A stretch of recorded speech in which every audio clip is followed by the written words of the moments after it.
प्यारे साथियों, स्टार्ट करते हैं आज के वीडियो को।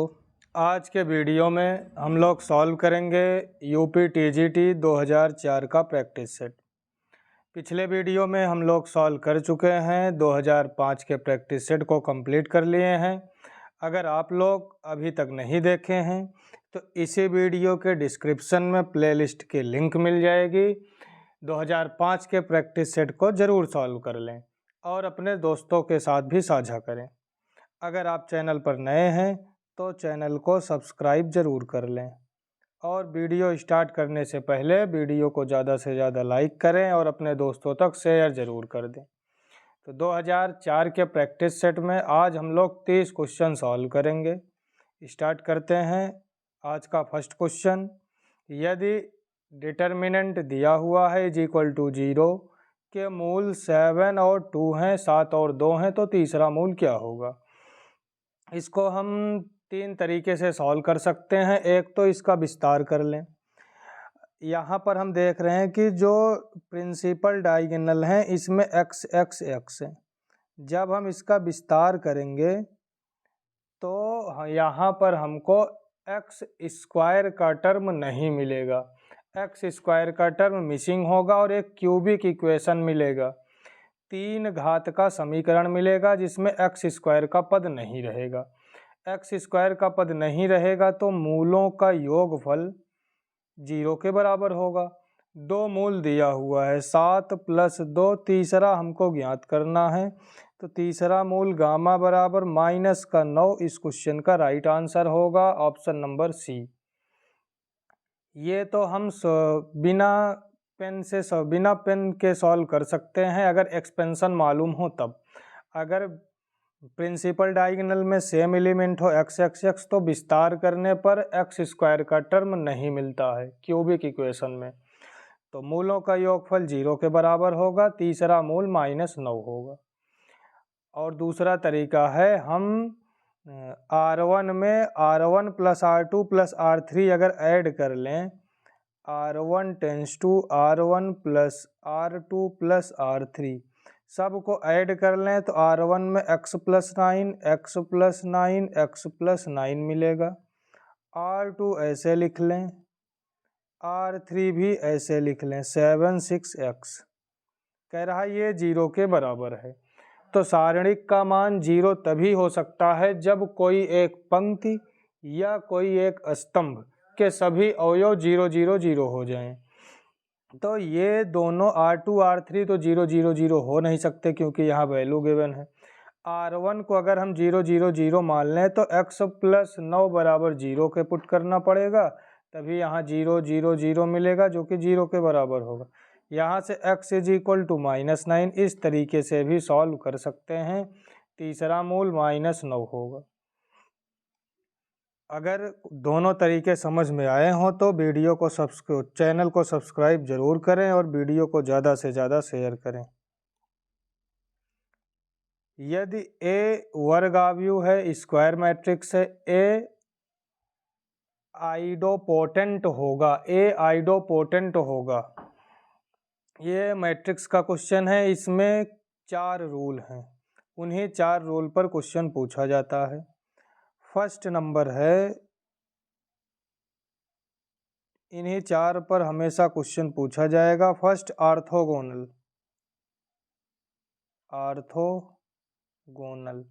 ऑर्थोगोनल का मतलब होता है लांबिक।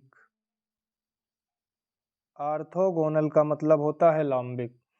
तो कोई भी मैट्रिक्स आव्यूह ऑर्थोगोनल कब होगा, जब A उस मैट्रिक्स में उसके डैश का मल्टीप्लाई करें, गुणा करें तो वो आइडेंटिटी मिलता है, A × A' = I, तब आव्यूह ऑर्थोगोनल होता है, लांबिक होता है। दूसरा है आइडेम्पोटेंट।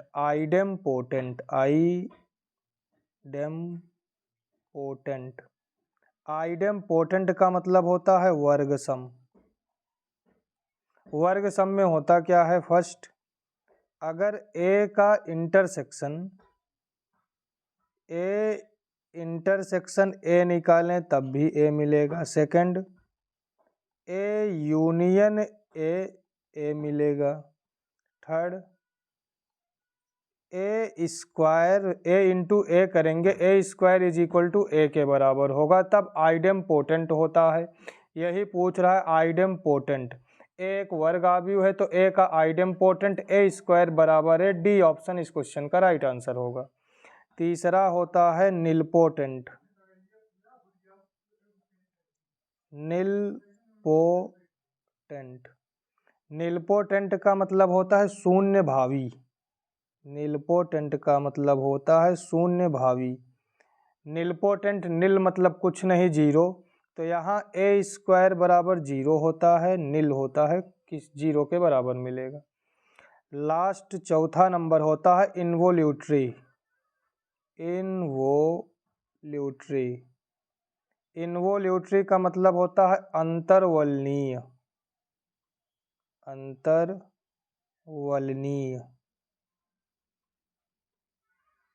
अंतर्वलनीय। अब अंतर्वलनीय में होता क्या है, A square is equal to अंतर्वलनीय इन्वोल्यूटरी आई है तो ए स्क्वायर बराबर आई। ये चार कंडीशन होती हैं, हमेशा इन्हीं चारों से क्वेश्चन पूछेगा तो ये जरूर ध्यान में रखें। ऑर्थोगोनल लाम्बिक ए डैश बराबर आइडेंटिटी आई के बराबर होगा, ए डैश बराबर I orthogonal. Idempotent A intersection A या ए यूनियन ए मिलेगा, या ए स्क्वायर बराबर ए के ही मिलेगा आइडेम्पोटेंट। निलपोटेंट, निलपोटेंट मतलब शून्य भावी या निल, निल मतलब कुछ भी नहीं, तो ए स्क्वायर बराबर जीरो के मिलेगा। इन्वोल्यूटरी, इन्वोल्यूटरी अंतर्वलनीय, इन्वोल्यूटरी में होता क्या है, ए स्क्वायर बराबर आई के मिलता है, आइडेंटिटी के मिलता है। तो इन चारों कंडीशन को ध्यान में रखें तो with in second verbally question को सॉल्व कर सकते हैं। यहाँ कह रहा है ए आइडेम्पोटेंट होगा तो ए स्क्वायर बराबर ए के होगा। यहीं कह ले ऑर्थोगोनल हो तो ए डैश बराबर आई, कह दे निलपोटेंट तो ए स्क्वायर बराबर जीरो, इन्वोल्यूटरी बोल दे अंतर्वलनीय तो ए स्क्वायर बराबर आई के। यहाँ आइडेम्पोटेंट बोला है तो ए स्क्वायर बराबर ए। नेक्स्ट क्वेश्चन है यदि ए इज इक्वल टू 1001 तब ए नहीं है, इनमें से क्या नहीं होगा। यहाँ हम देख रहे हैं कि ए जो है वो आइडेंटिटी मैट्रिक्स दिया हुआ है 2x2 का, तो ए स्क्वायर करेंगे ये भी आइडेंटिटी ही होगा, ए क्यूब कर दें ये भी आइडेंटिटी होगा, ए की पावर 4 कर दें ये भी आइडेंटिटी। अगर आइडेंटिटी में आइडेंटिटी का मल्टीप्लाई करेंगे तो आइडेंटिटी मैट्रिक्स ही मिलता है। या इसी का हम ट्रांसपोज निकाल दें, पंक्ति को स्तंभ में, स्तंभ को पंक्ति में बदल दें, तो ए अपने ट्रांसपोज के भी बराबर होता है, आई होगा ए के बराबर होगा। ए स्क्वायर ए क्यूब ए की पावर 4 मल्टीप्लाई करेंगे फिर आइडेंटिटी ही मिलेगा, और ए अपने ट्रांसपोज के भी इक्वल होता है, लेकिन ए में ए का मल्टीप्लाई करेंगे तो ए के इक्वल मिला है, ए के इक्वल मिला है, जीरो के बराबर मिलेगा नहीं। तो कह रहा है ए नहीं है, पहला सही है, दूसरा सही है, तीसरा सही है, चौथा नहीं सही है। क्वेश्चन में निगेटिव पूछा है तो फोर्थ इस क्वेश्चन का राइट आंसर होगा, ए स्क्वायर बराबर जीरो के नहीं होगा, ए स्क्वायर ए के बराबर होगा। उम्मीद है क्वेश्चन समझ में आ रहा होगा। अगर क्वेश्चन समझ में आ रहा हो तो चैनल को सब्सक्राइब ज़रूर कर लें और वीडियो को ज़्यादा से ज़्यादा अपने दोस्तों तक शेयर करें, उनसे भी सब्सक्राइब करवाएं। हमारे 50% व्यूअर ऐसे हैं जिन्होंने जो वीडियो देखते तो हैं लेकिन चैनल को सब्सक्राइब नहीं किए हुए हैं, तो आप लोग चैनल को सब्सक्राइब ज़रूर कर लें। 25 बच्चों की कक्षा में 12 बच्चे गणित, 8 गणित लेकिन अर्थशास्त्र नहीं।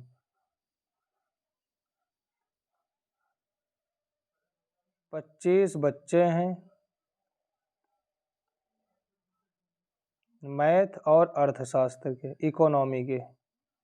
कह रहा है 12 गणित 8 गणित लेकिन अर्थशास्त्र नहीं, 8 गणित पढ़ते हैं अर्थशास्त्र नहीं। टोटल 12 होने चाहिए मैथ में, 8 4 12, टोटल 25 है, 12 13 25।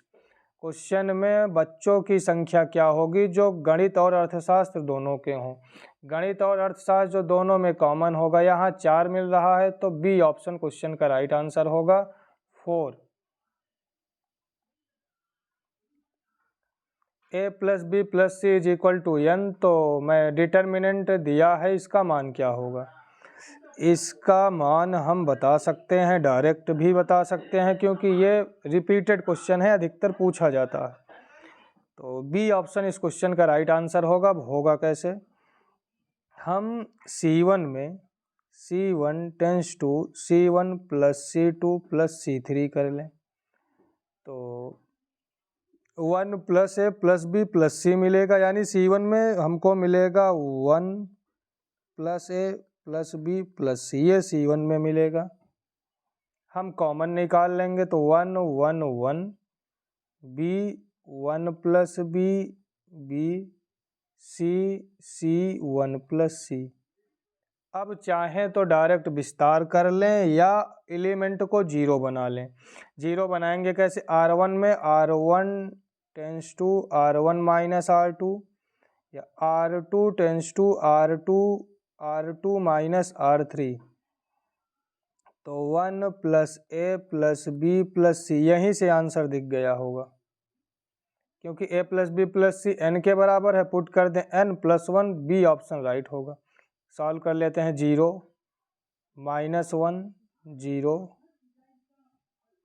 0 1 माइनस 1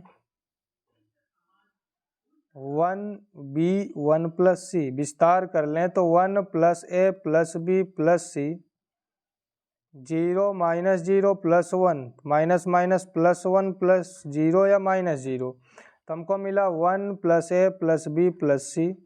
ए plus B plus C N के इक्वल है, तो 1 प्लस एन इस क्वेश्चन का राइट आंसर होगा। ऑप्शन नंबर बी क्वेश्चन का आंसर होगा।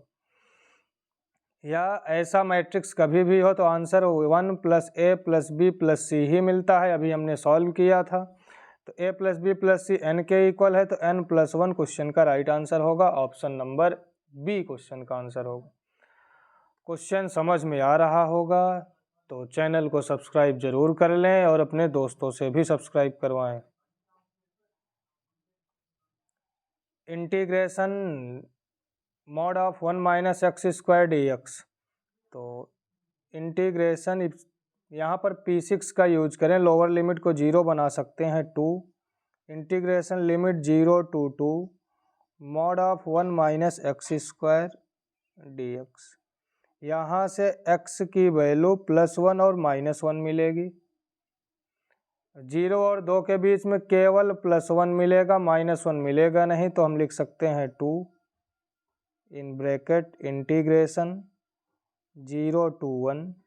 0 से 1 के बीच में अगर कोई भी मान रखें तो धनात्मक मान मिलेगा। 0 से 1 के बीच में रखेंगे तो, यानी 1 से छोटा रहेगा, तो 1 minus x square dx।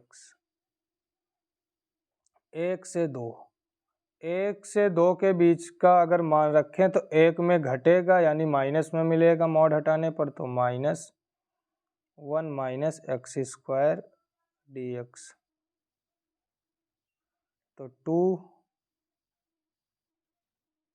2 in bracket integration कर दें तो x minus x cube upon 3 minus x limit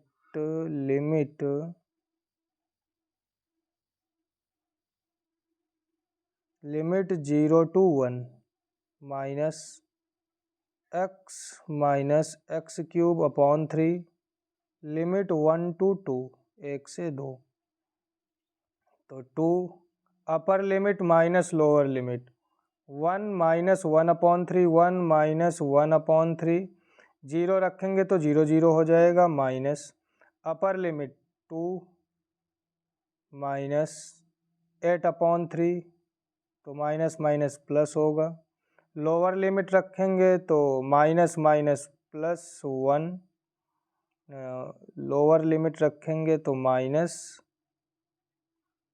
एक माइनस यहाँ है, माइनस आएगा प्लस, एक माइनस है, फिर 3 माइनस होगा तो -1/3। इसको सॉल्व करें, 1 + 1 2 + 2 -2 कैंसिल होगा, बचेगा क्या, -1/3 -1/3 8/3 -2/3। 8/3 माइनस 2/3 2 इंटू 6/3 तो 3 1 जा 3 3 2 जा 6 2 2 जा 4 इस क्वेश्चन का राइट आंसर होगा। 4A ऑप्शन क्वेश्चन का राइट आंसर होगा।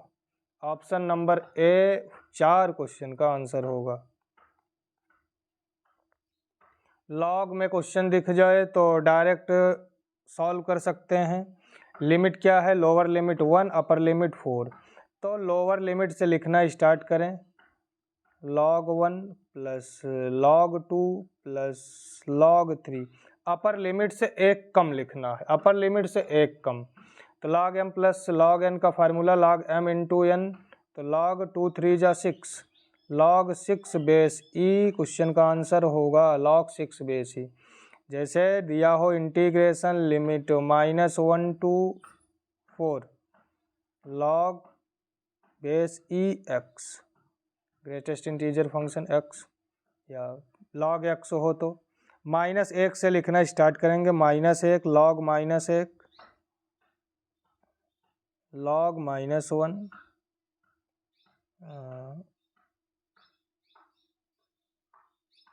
log 0 plus 0 plus 1 plus 2 plus 3, एक कम तक लिखेंगे, यानी 4 है तो 3 तक लिखेंगे। 1 से +1 -1 कैंसिल हुआ, बचा क्या? 5 क्वेश्चन का आंसर हो जाएगा। यहाँ पर सी ऑप्शन क्वेश्चन का आंसर होगा log 6 बेस e। ये भी रिपीटेड क्वेश्चन है, डायरेक्ट बता सकते हैं। ये सरल रेखा होगा कैसे? z is equal to x plus i y के होता है, तो mod of x plus i common लें तो y minus 1 i upon x plus i common लें तो y plus 1 iota is equal to 1। तो मॉड के बाहर निकाल कर रूट में लिख सकते हैं, स्क्वायर कर देंगे तो एक का स्क्वायर एक ही होता है। तो यहाँ से हमको मिलेगा, इसको लिखे थे x plus y minus 1 iota upon x plus y plus 1 iota mod में इज इक्वल टू 0। रूट में लिखेंगे, स्क्वायर कर देंगे, 0 नहीं है 1 है, 1 का स्क्वायर 1 ही होता है। ये क्वेश्चन है क्योंकि z is equal to x plus i y के होता है। तो x square plus y minus 1 का whole square upon x square plus y plus 1 का होल स्क्वायर, तो होगा क्या? इधर 1 है, क्रॉस मल्टीप्लाई कर दिए, एक्स स्क्वायर से x square cancel, y minus 1 का whole square y square plus 1 minus 2y is equal to y square plus 1 plus 2y।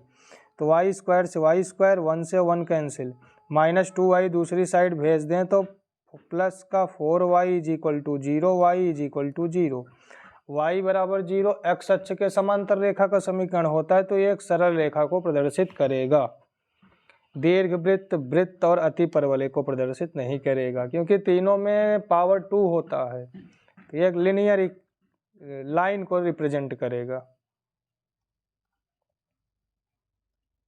किसी बहुपद समीकरण में हमेशा काल्पनिक मूल युग्म में प्राप्त होते हैं, तो गुणांक काल्पनिक मूल अब i और माइनस i युग्म में ही मिलता है, तब समीकरण का गुणांक एक्स स्क्वायर माइनस मूलों का योगफल प्लस मूलों का गुणनफल, तो गुणनफल माइनस आई स्क्वायर का मान -1 प्लस 1, तो गुणांक मिल क्या रहा है? 101।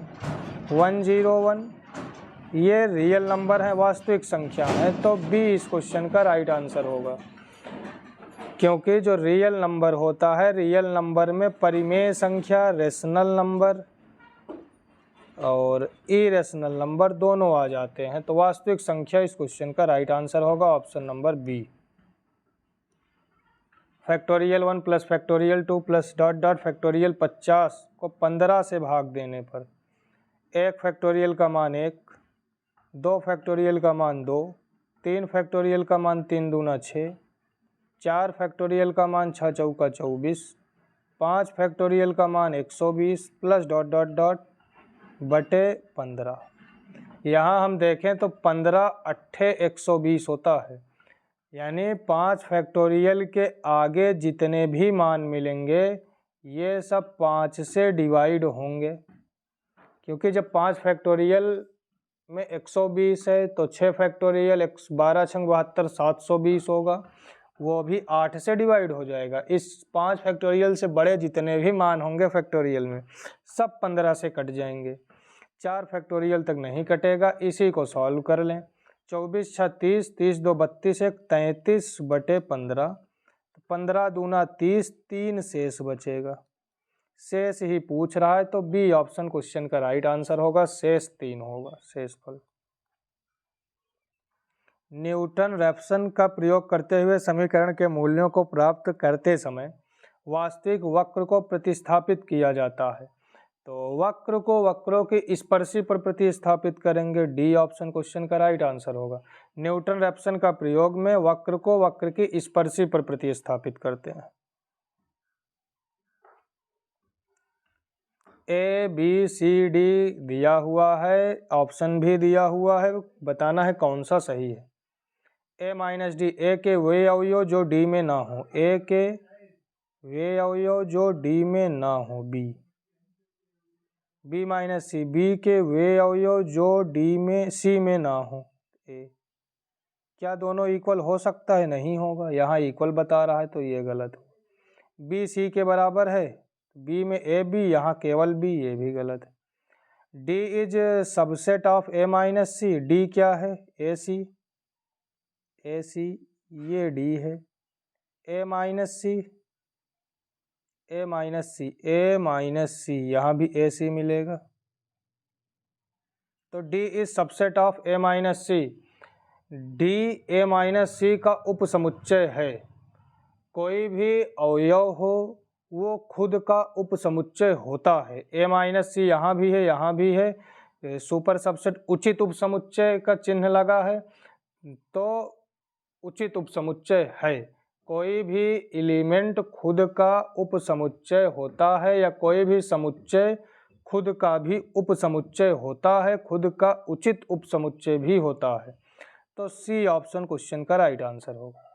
कह रहा है D is not subset of A, D क्या है? ए सी, ए क्या है? ए बी सी, तो D is subset of A, D A का उपसमुच्चय है, यहाँ कह रहा है नहीं है, तो ये गलत हुआ।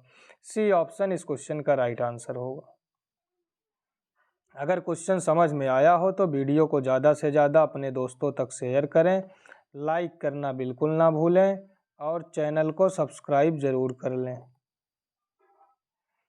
यदि n समुच्चय में, यदि समुच्चय में n अवयव, यदि समुच्चय में n अवयव, तो घात समुच्चय पावर सेट में कितने अवयव होंगे?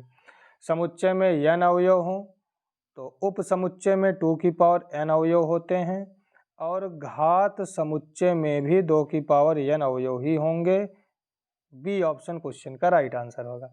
यही पूछ ले उचित उपसमुच्चय में कितने अवयव होंगे? उचित उपसमुच्चय में, उचित उपसमुच्चय, तो एक वही फाई कम हो जाता है, 2 की पावर n-1 अवयव होते हैं उचित उपसमुच्चय में।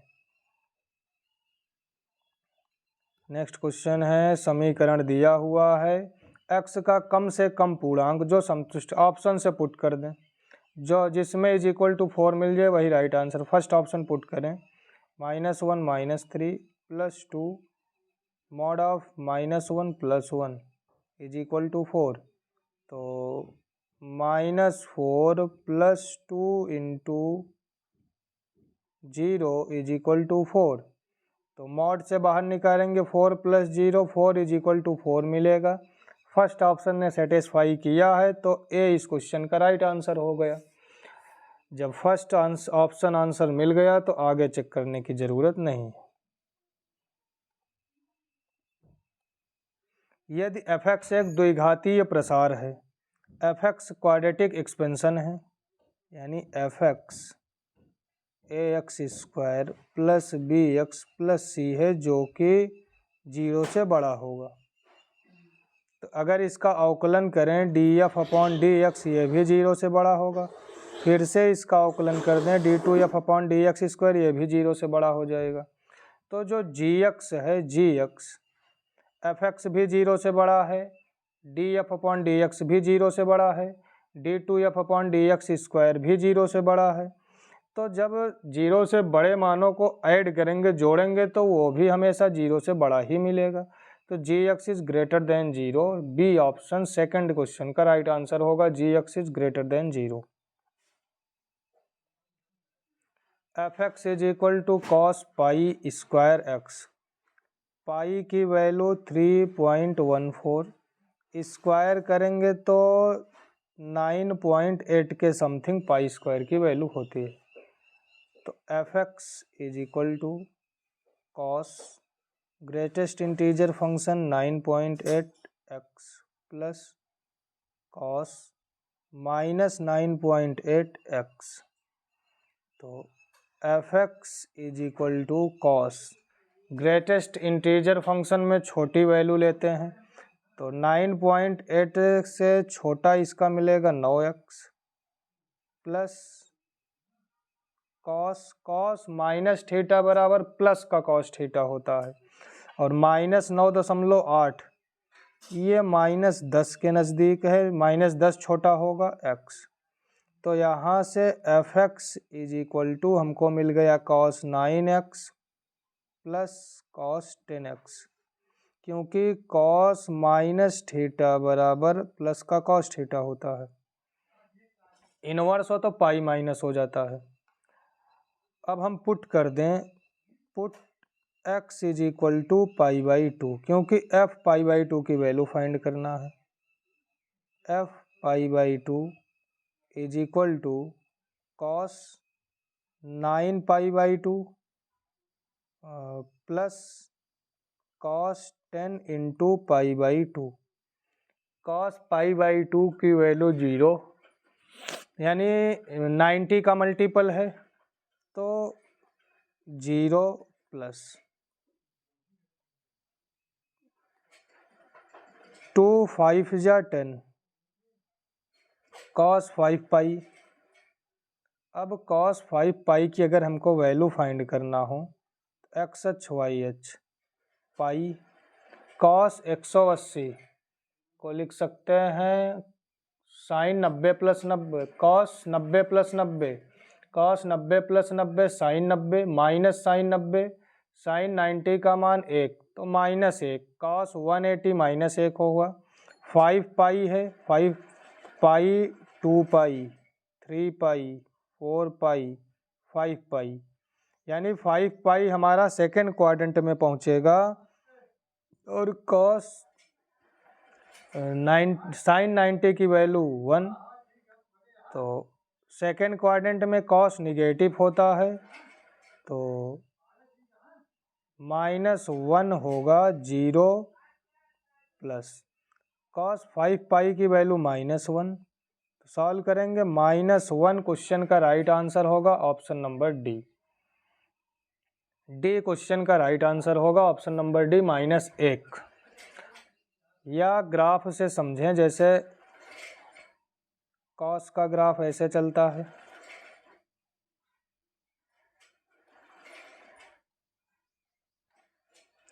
कॉस का ग्राफ यहाँ हमको मिलेगा 0 π/2,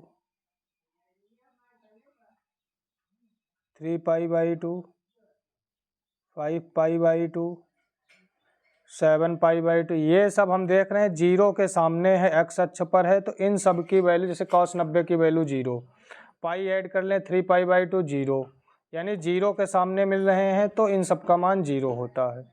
0 यहाँ मिलेगा पाई, यहाँ मिलेगा 2π, यहाँ 3π, ऐसे 4π, आगे बढ़ाएंगे तो यहाँ 5π, तो यहाँ प्लस का 1, यहाँ माइनस का 1, तो 0 cos 0 का मान +1 होता है, 2π +1, 4π +1, cos π -1, 3π -1, 5π -1। तो ग्राफ से भी देख के से सामने से बता सकते हैं।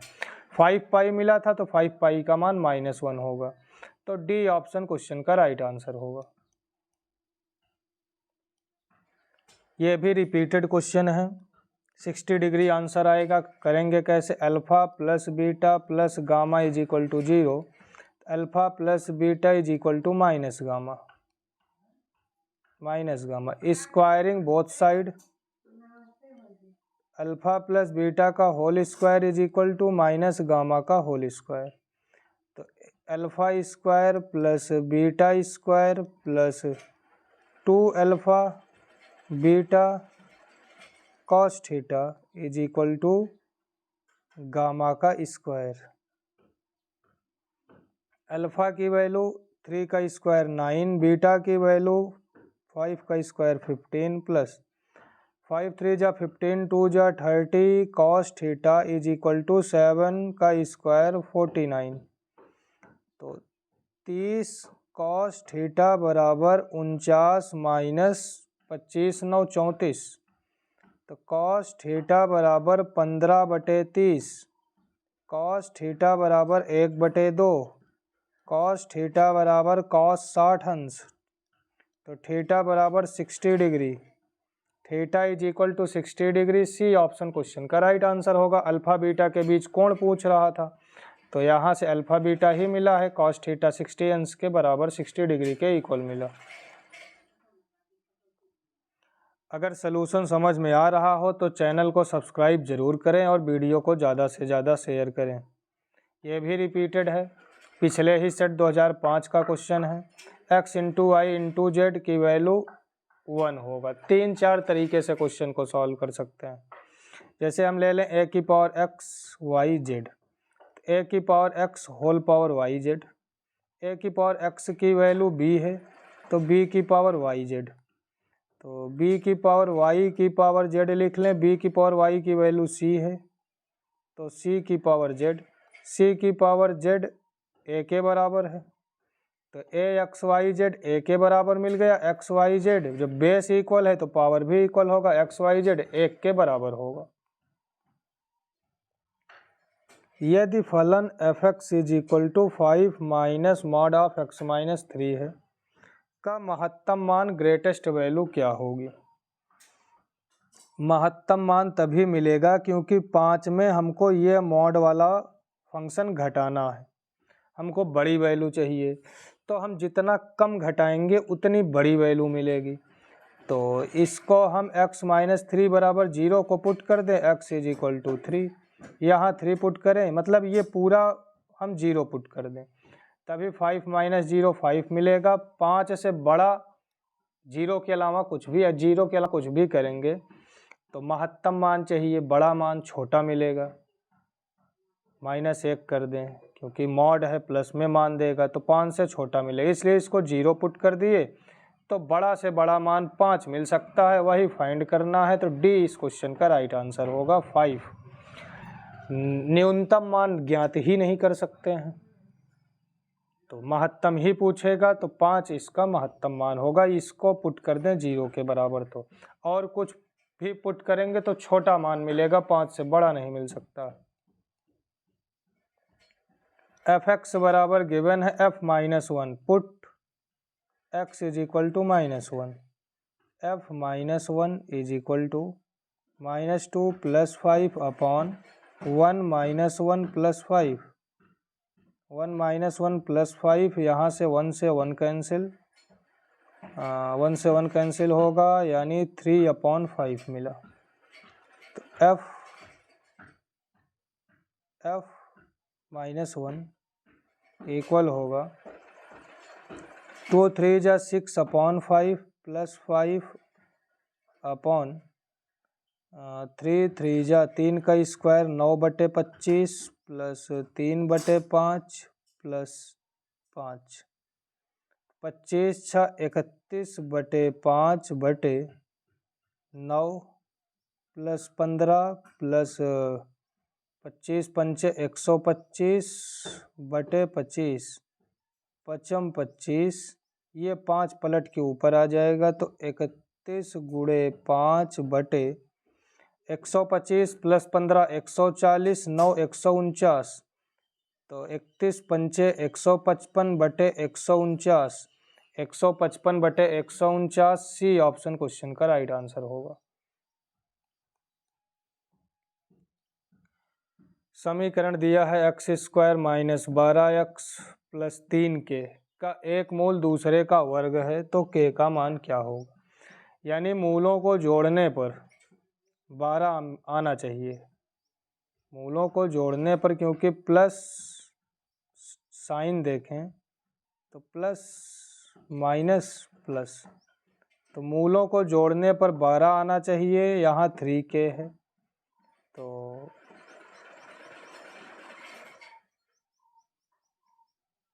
ऑप्शन से कर सकते हैं।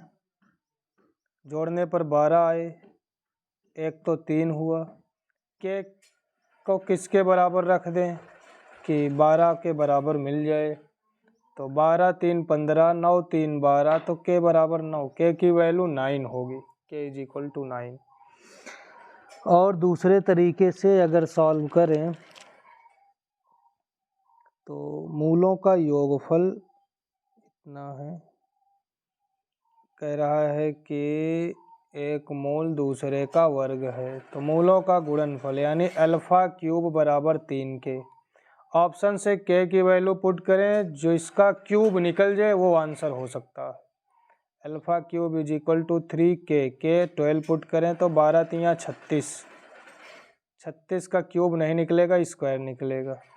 Alpha cube is equal to 3 into 9 तो 27, 27 3 का क्यूब होता है, तो 9 क्वेश्चन का राइट आंसर होगा। 6 पुट करेंगे 18, किसी का क्यूब नहीं है। 2 3 जा 6, किसी का क्यूब नहीं है।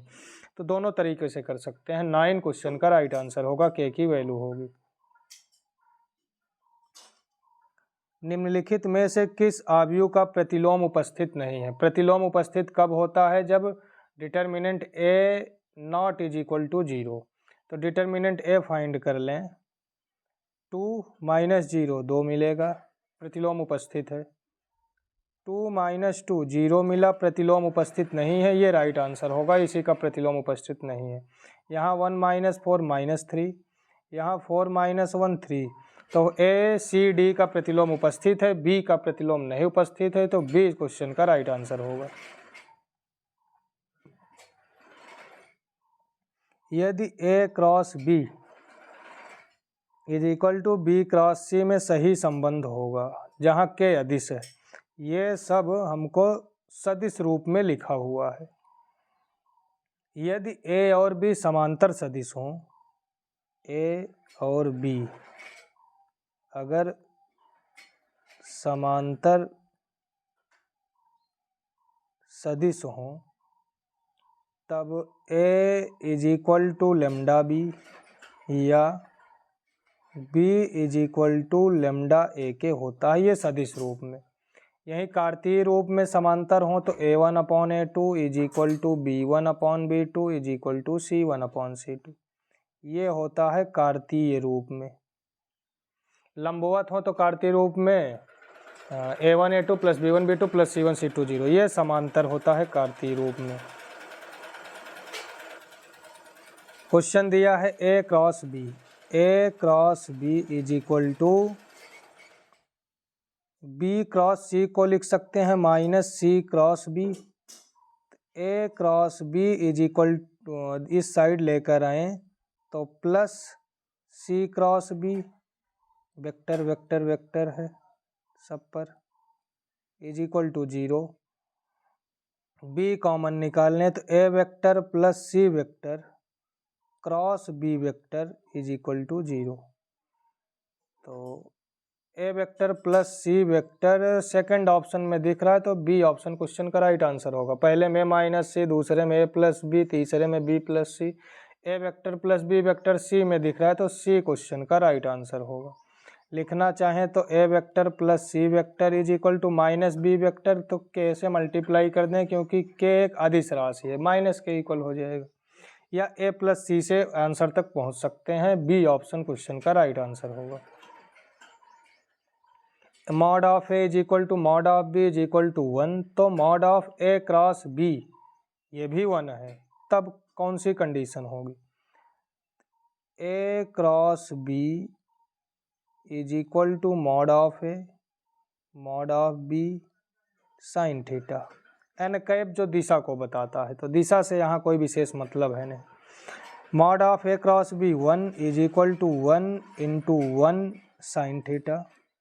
तो यहाँ से हमको sine theta is equal to 1, तो साइन में एक तो π/2 की वैल्यू होती है 90 डिग्री की, theta is equal to 90 degree मिल रहा है।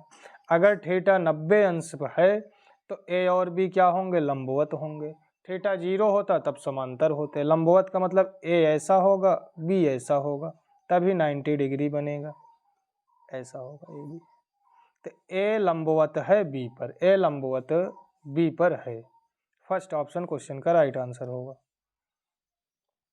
Curve x square is equal to 2i बिंदु से न्यूनतम दूरी ज्ञात करना है। ऑप्शन से सॉल्व करें, दूरी फाइंड कर लें। एक बिंदु ऑप्शन में, दूसरा 0,3, दो बिंदुओं के बीच की दूरी 2√2 - 0 का स्क्वायर 8 प्लस 3 का स्क्वायर 9 इज इक्वल टू √9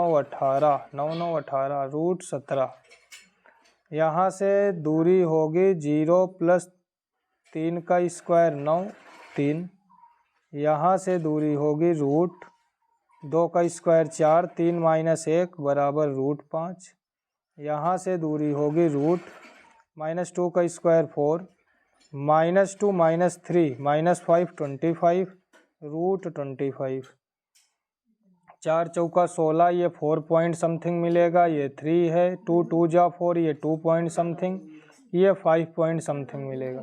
तो सबसे छोटा 2.5 वाला होगा, तो न्यूनतम दूरी कर्व से 2,2 से होगी। सी ऑप्शन क्वेश्चन का राइट आंसर होगा। यहाँ दूरी सबसे छोटी मिली, तो सी ऑप्शन क्वेश्चन का राइट आंसर होगा।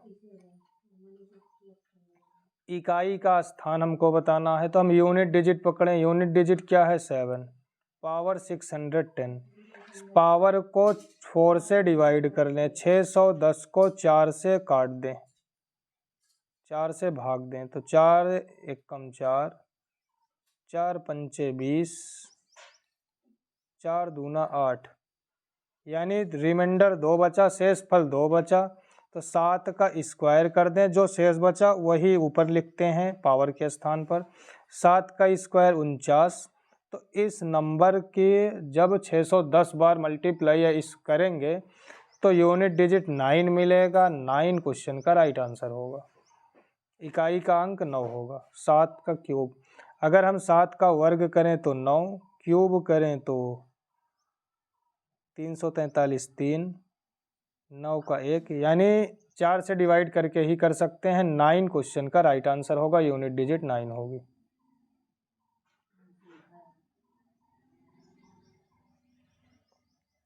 कह रहा है A is proper subset of B, A B का उचित उपसमुच्चय है। तो यहाँ पर बी बड़ा है, ए इसका उचित उपसमुच्चय है, तो ये छोटा होगा या बराबर होगा। A minus B is equal to, छोटे से छोटे में बड़ा घटा रहे हैं या बराबर में बड़ा घटाएंगे, बराबर में बराबर घटाएंगे तो हमको मिलेगा क्या, कुछ नहीं मिलेगा, 5 मिलेगा। तो A minus B is equal to 5, D option question का राइट आंसर होगा।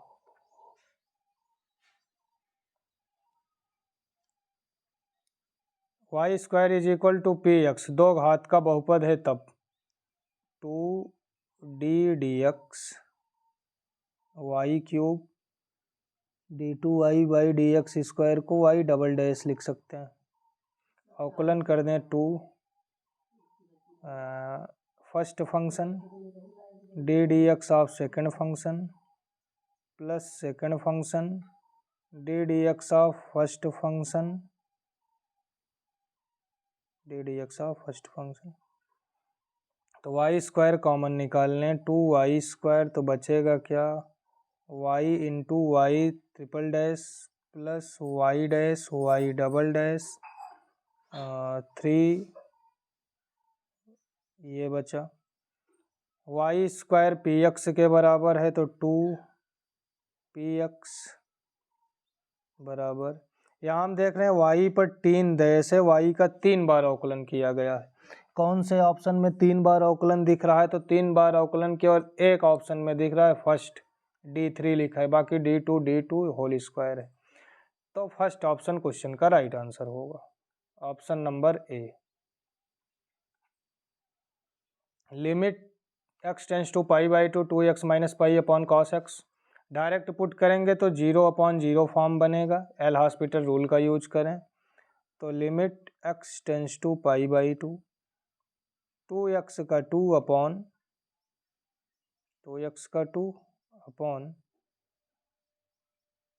cos का अवकलन होगा माइनस साइन x।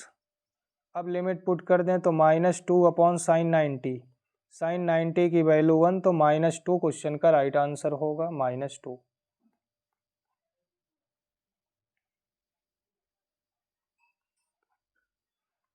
ये आज का लास्ट क्वेश्चन है। कह रहा है यदि सदिश a बराबर 4i कैप माइनस जे कैप प्लस 3k कैप और b बराबर 3i कैप प्लस जे कैप माइनस के कैप दोनों के लंबवत सदिश परपेंडिकुलर सदिश क्या होगा?